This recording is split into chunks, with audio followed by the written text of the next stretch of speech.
I like the award because it's the very definition of a team award, right? You don't achieve meaningful company growth without the team doing something right on the sales side, on the delivery side, all of it. So I love that it's a team award. I love that it's a public recognition of the team, especially when you count for the fact that the award is a 3-year award. So they measure growth over 3 years. So it's not only that you did something, but you did something on a sustained basis, right? So I think it takes on more meaning then because it's not you didn't flash in the pan, you did this over 3 years. And so if you do it 5 times in a row over 3 years, then in reality, it's a 7 to 8 year award. So pretty cool in that regard. I think anything you can do sustain and consistently over time is pretty impressive, especially in a market like tech, where, my God, it changes constantly, right? Never stops. Never stops.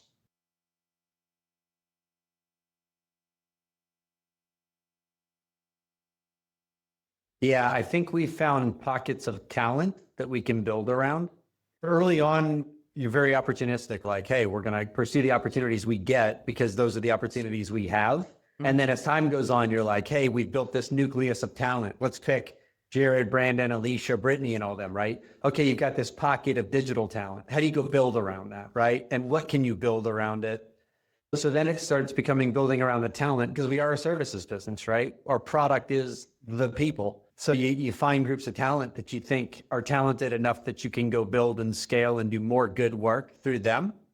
And that becomes the interesting learning point. I think it requires you to be really adaptive because you've got to be paying attention to what problems you think you can legitimately solve with the people you have in a way that grows. It's hard to do.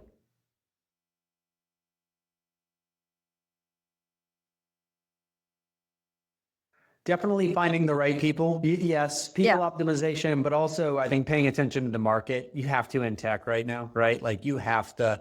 But I do think we do a good job paying attention to the market and paying attention to our clients and seeing common trends across those clients. I think we do a decent job at that, at going, hey, Driven's got a similar set of problems to Primo's, got a similar set of problems. And if you find the commonalities, you could build around that, right? Because then you can go to them and go, hey guys, we solved this really well. This is an area we know we have the right people to solve because we did it for them and we did it for them.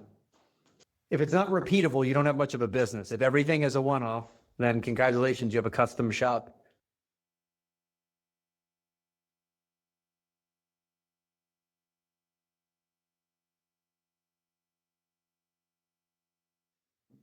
There's some really talented people at Elevate now. For a long time, we were going along, growing. There's a really talented nucleus of people, and the leadership team represents this. I think we can build around them. And if you look at the team, the next level down, there's a lot of talent, and it's exciting. So it's okay, where do we want to go really invest?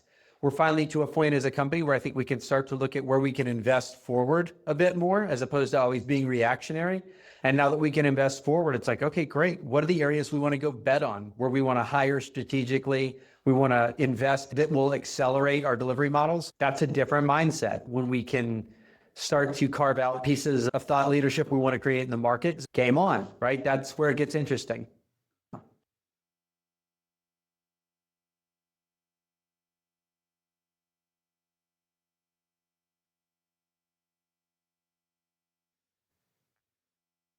Yeah, too many. Honestly, we could probably spend an hour on those. You definitely have to account for culture. We've held on to people or hired the wrong people because of performance, where culture took a hit and it wasn't worth it. A long, long time ago, let's go to that 7, 8 year mark. We fired the 2 best recruiters in the company because they were culturally toxic.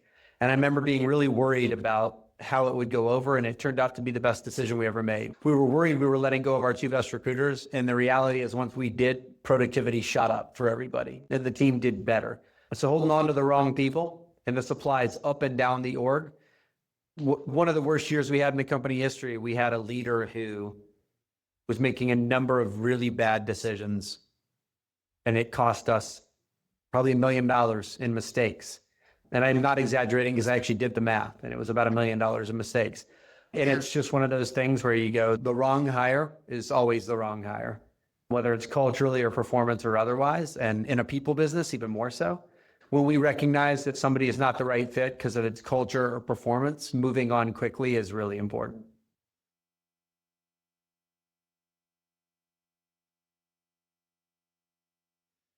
Yeah, don't be an asshole. Is that fair enough? We've had people that did not care, that weren't empathetic, that weren't team players. You have to be a team player here. You just do. If you're focused on your own, if you're focused on your own glory over everybody else's, it's not a good fit.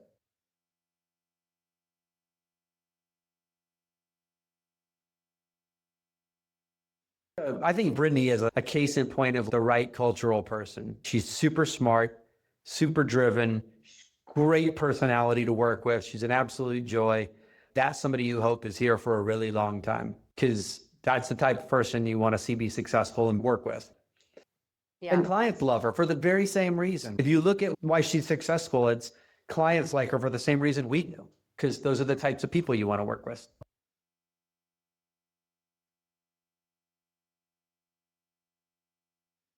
It's funny. I think there's a lot of businesses out there that are content to make money.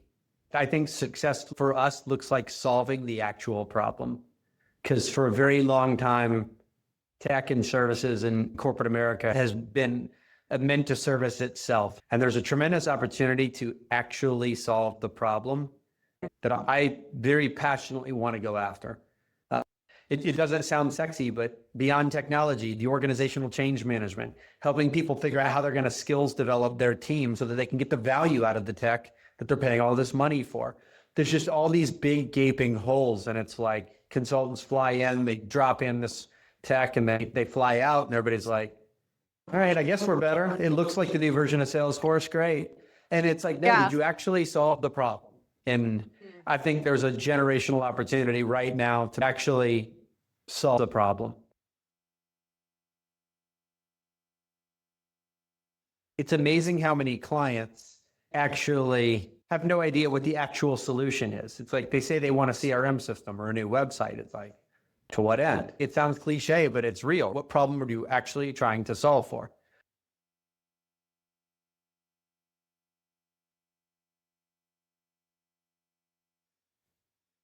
Definitely say higher nines and tens, not sevens and eights. Be relentlessly focused on finding out what your clients' real problems are so you can solve them. Put your employees first. Most definite one. Hire slow and fire quick ties to the nines and tens. Been told that by several mentors, and they were right. And it's not meant to be as insensitive as it sounds. The thought process is be really disciplined in who you hire. But if somebody's not the right fit, cut it loose and move on. Growth. And that implies in all aspects. How we take care of our employees, how we take care of our clients, what with the services we can offer our clients, all of it, we're going to grow. Yeah, that's great. Adam, this was a great conversation. Thank you for your time. All right. Love All it. right. Talk to you shortly. Okay. Oh.